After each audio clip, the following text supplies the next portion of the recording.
Yes. Hi, my name is Justin Schnepp. Last week you introduced legislation that would force the Treasury Department to identify and break up financial institutions that are quote-unquote too big to fail. How would you answer critics that say that that would essentially be too much government intervention in the private sector?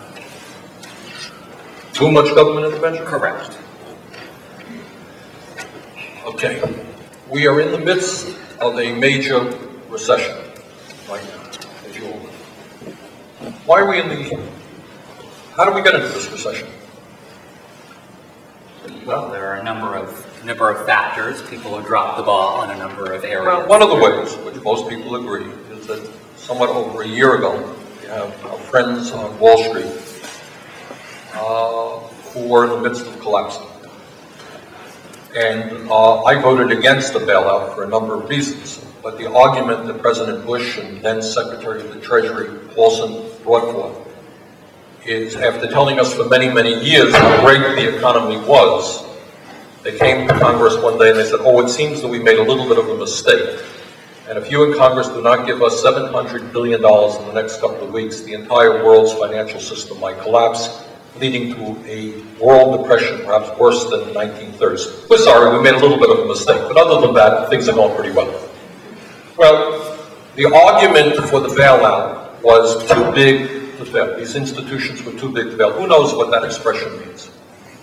What does that expression mean, too big to fail? And why we had a, yes?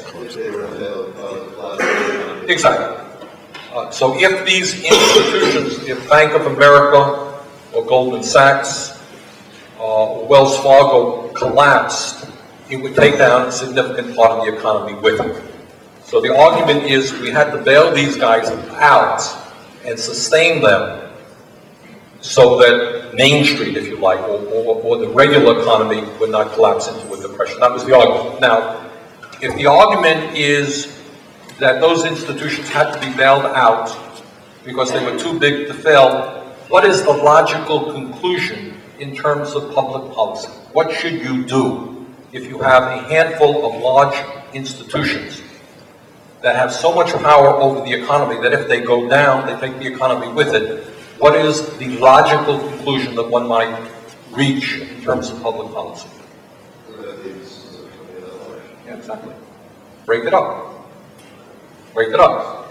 And this is exactly what happened over 100 years ago with Teddy Roosevelt. You remember history? Teddy Roosevelt, the great trust buster, and William Howard Taft, who was a conservative Republican who came after these guys together, busted up the railroads, they busted up Standard Oil, the big corporate entities that have monopoly power in their time 100 years ago. So what you have right now are four large financial institutions: the Bank of America, Wells Fargo, Citigroup, and JP Morgan Chase. Those four entities unto themselves write half the mortgages in the United States of America. They write 2/3 of the credit cards in America.